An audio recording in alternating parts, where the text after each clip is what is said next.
আসসালামু আলাইকুম ওয়া রাহমাতুল্লাহি ওয়া বারাকাতুহু। সুপ্রিয় দিনী ভাই বোনেরা, দেখতে দেখতে আমাদের সামনে পবিত্র রমজান মাস প্রায় উপস্থিত হয়ে গেছে। তো রমজান মাসের মধ্যে কোরআন এবং হাদিসের মধ্যে যে সমস্ত আমলগুলো রমজান মাসে বেশি বেশি করে করার জন্য বলা হয়েছে এবং মানুষদেরকে উৎসাহ প্রদান করা হয়েছে, তো এরকম কিছু স্পেশাল আমলের কথা উল্লেখ করব, যেই আমলগুলো রমজান মাসের মধ্যে অধিক হারে করার জন্য বলা হয়েছে। তো দেখেন, আমরা রমজান মাসে সাধারণত রোজা রাখি, সেহরি খাই, ইফতার করি, তারাবির নামাজ আদায় করি। এগুলোকে আমরা প্রধানত কাজ মনে করি, কিন্তু এর বাইরেও রমজান মাসের মধ্যে অনেক ফজিলাতপূর্ণ কাজ রয়েছে যেগুলো আমরা আমলও করি না এবং এগুলো সম্পর্কে আমরা অনেক সময় খেয়ালও করি না, জানিও না। তো এই ভিডিওটার মধ্যে সেই সমস্ত আমলগুলো আলোচনা করব যে রমজান মাসের মধ্যে কোন কোন কাজগুলো আমাদের জন্য সবচেয়ে বেশি বেশি করা গুরুত্বপূর্ণ এবং জরুরি। দেখেন, সর্বপ্রথম যে কাজ আমরা রমজান মাসের মধ্যে করব সেটা হলো রমজানের সিয়াম পালন করা বা রোজা রাখা। আল্লাহ তাআলা পবিত্র কোরআনের মধ্যে ইরশাদ করেছেন, ফামান শাহিদা মিনকুমুশ শাহরা ফালইয়াসুম, তোমাদের মধ্যে যে ব্যক্তি রমজান মাস পায় সে যেন রমজান মাসের সিয়াম পালন করে, রমজান মাসের রোজা রাখে। সূরা বাকারা আয়াত নম্বর 185।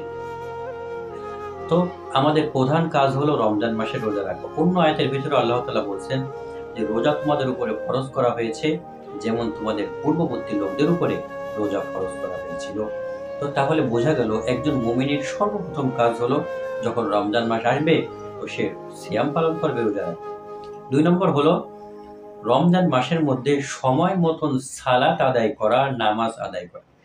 দেখেন, নামাজ সবসময় সময় মতন আদায় করা এটা একজন মানুষের জন্য খুবই গুরুত্বপূর্ণ এবং জরুরি। তো বিশেষ করে রমজান মাসে সেটা আরো বেশি জরুরি। আল্লাহ তাআলা পবিত্র কোরআনে ইরশাদ করেছেন, নিশ্চয় সালাত মুমিনের উপর নির্দিষ্ট সময়ে ফরজ। সূরা নিসা আয়াত নম্বর 103। তাহলে আমরা রমজান মাসের মধ্যে আমরা এগুলো বিশেষ করে যাতে আমাদের কোনো একটা নামাজ কাজা না হয়ে যায় এবং চেষ্টা করবো আমরা সবাই কাজকে আদায় করি, এটা আমরা যেন জামাতের সহিত আদায় করি। 3 নম্বর কাজ যেটা আমরা করবো সেটা হলো সহিভাবে কোরআন শিক্ষা। দেখেন, রমজান মাস একটা সুবর্ণ সুযোগ থাকে আমাদের কোরআন শিক্ষা করা। যেহেতু রমজান মাসে কোরআন নাযিল হয়েছে আমরা সব জানি, এবং একজন মুমিনের জন্য কোরআন শিক্ষা করা এটা যেটা সূরা আলাকের ভিতরে আল্লাহ তাআলা ইরশাদ করেছেন, ইকরা বিসমি রাব্বিকাল লাযী খালাক। এখানে আল্লাহ তাআলা স্পষ্টভাবে বলছেন যে একজন মানুষের জন্য কোরআন শিক্ষা করা তার জন্য গুরুত্বপূর্ণ এবং এটা তার জরুরি। এজন্য রমজান মাসের মধ্যে আমরা কোরআন শিক্ষার জন্য সময় বের করতে পারি এবং কোরআন শিক্ষার ব্যাপারে আপ্রাণ চেষ্টা করতে পারি। রমজান মাসটা আমাদের কোরআন নাযিলের মাস। এই মাসে আমরা সবাই চেষ্টা করতে পারি যাতে করে কোরআন মাজিদ আমরা শিক্ষা করতে পারি। 4 নম্বর যে কাজ করবো সেটা হলো সাহারি খাওয়া। সাহারি খাও, কেননা সাহারির মধ্যে সাহাবাদের উদ্দেশ্য করে বলছেন সেহরি খাও, কেননা সেহরির মধ্যে কি রয়েছে? আমরা অনেক সময় রাতে ঘুমিয়ে যাই, পড়াশোনা করি, সেহরি খাই না। সেহরি যদি না খাই তাহলে কিন্তু আমরা রোজা হয়ে যাবে নিয়ত করলে, ঠিক আছে। সাহারির যে ফজিলাত কিন্তু আমরা কি হবো, ফজিলাত থেকে আমরা পরিচিত হবো। সাহারি অল্প হলেও আমাদের এখন পানি হলেও কমপক্ষে সেহরির সময় উঠে সেহরিটা আমরা খাওয়ার চেষ্টা করবো। 5 নম্বর হলো তারাবির নামাজ আদায় করা। এজন্য হাদিসের ভিতরে আসছে যে মান সামা রমাদানা ঈমানান ওয়া ইহতিসাবান গুফিরা লাহু মা তাকাদ্দামা মিন যানবিহি ওয়া মান কামা রমাদানা ঈমানান ওয়া ইহতিসাবান গুফিরা লাহু মা তাকাদ্দামা মিন যানবিহি। যে ব্যক্তি রমজান মাসে ঈমান এবং সওয়াবের নিয়তে তারাবির নামাজ আদায় করবে, আল্লাহ তাআলা তার গুনাহগুলোকে মাফ করবেন। এজন্য আমরা তারাবির নামাজগুলো যেটা আছে সেটা সবাই চেষ্টা করবো যে আমরা 20 টাকা তারাবির নামাজ জামাতের সাথে আদায় করতে। 6 নম্বর হলো এই মাসের বিশেষ আমল হলো বেশি বেশি করে আল্লাহ তাআলার শুকরিয়া আদায় করা এবং আগামী বছর যাতে আমরা এই রমজান পাই সেটা আল্লাহ তাআলার দোয়া করা এবং যে রমজান আমরা পেলাম এই রমজানের শুকরিয়া আদায় করা বেশি বেশি। 7 নম্বর হলো কল্যাণকর কাজ বেশি বেশি করে করাই। দেখেন, আয়েশা রাদিয়াল্লাহু তাআলা থেকে কল্যাণকর কাজ অন্য সময় তো করতেনই, এই কাজগুলো রমজান মাসে তিনি আরো বেশি করে এবং যে সমস্ত কল্যাণমূলক কাজ রয়েছে এই কাজগুলো আমরা রমজান মাসে বেশি বেশি করে আদায় করি। ৮ নম্বর হলো রমজান মাসে যেহেতু আমাদের সুবর্ণ সুযোগ থাকে তাহাজ্জুদ নামাজ আদায় করা। যেহেতু আমরা সেহরি খাওয়ার জন্য উঠি, তো আমরা সবাই কম বেশি করে অভ্যাস করে নিব যাতে করে কমপক্ষে ৪ রাকাত ৬ রাকাত ৭ রাকাত আমরা তাহাজ্জুদ নামাজ আদায় করতে পারি। রাসূলুল্লাহ সাল্লাল্লাহু আলাইহি ওয়াসাল্লাম বলেছেন, ফরজ নামাজের পর সর্বোত্তম সালাত হলো রাতের সালাত অর্থাৎ তাহাজ্জুদ। মুসলিম শরীফের ভিতরে হাদিস নম্বর আসছে, হাদিস হলো ২৮১২ নম্বর। তাহলে আমরা এই সময় এই রমজান মাসের মধ্যে বিশেষ করে তাহাজ্জুদের অভ্যাস করতে পারি।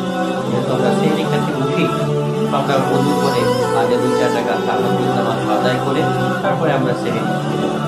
তাহলে আমরা তাহাজ্জুদের ফজিলত পেয়ে যাব এবং এই বরকত যে তাহাজ্জুদের যে বরকত এটা আমরা কি পেয়ে যাব। ৬ নম্বর হলো এই মাসের মধ্যে বেশি বেশি করে দান করা। এটা রাসূলুল্লাহ সাল্লাল্লাহু আলাইহি ওয়াসাল্লাম করতেন, অন্যান্য মাসেও করতেন, কিন্তু এই দান সদকাটা তিনি এই মাসের মধ্যে আরো অধিক হারে করতেন। সেজন্য আমরা যারা দান সদকা করি, সদকায় ফিতর বলেন, অন্য যে সমস্ত দানগুলো রয়েছে আমরা এই মাসের মধ্যে অন্যান্য মাসের থেকে বেশি বেশি করে করব। ১০ নম্বর হলো এই যে কাজ করা। হযরত আবু হুরায়রা রাদিয়াল্লাহু তাআলা আনহু তিনি বলেন, রাসূলুল্লাহ প্রত্যেক মাসেই মানে প্রত্যেক রমজানেই শেষ ১০ দিন তিনি ইতিকাফ করেন। ইতিকাফের বহুত ফজিলত রয়েছে। তো আমরা যারা সুযোগ পাবো রমজানের শেষ ১০ দিনে ইতিকাফ। ১১ নম্বর হলো সামর্থ্য থাকলে রমজান মাসের মধ্যে উমরা করা। তো দেখেন রমজান মাসের মধ্যে উমরা করলে আপনার নফল উমরা, এটা হচ্ছে একটা নফল ইবাদত করলে ফরজ ইবাদত। তাহলে আপনি যদি রমজান মাসের মধ্যে উমরা করেন তাহলে ফরজের মধ্যে এই জন্য যাদের সামর্থ্য আছে তারা আমরা রমজান মাসের মধ্যে বিশেষ করে কি করবো উমরা। ১২ নম্বর হলো এই মাসের মধ্যে লাইলাতুল কদর তালাশ করা। লাইলাতুল কদরকে বলা হয়েছে হাজার রাত থেকে। এই রমজান মাসের মধ্যে বিজোড় রাতগুলো রয়েছে, এই বিজোড় রাতগুলোকে আমরা লাইলাতুল কদরের জন্য আমরা বিশেষ করে আমল করব এবং এই রাতগুলোকে আমরা কি করব তালাশ করব। ১৩ নম্বর হলো ইফতার করা।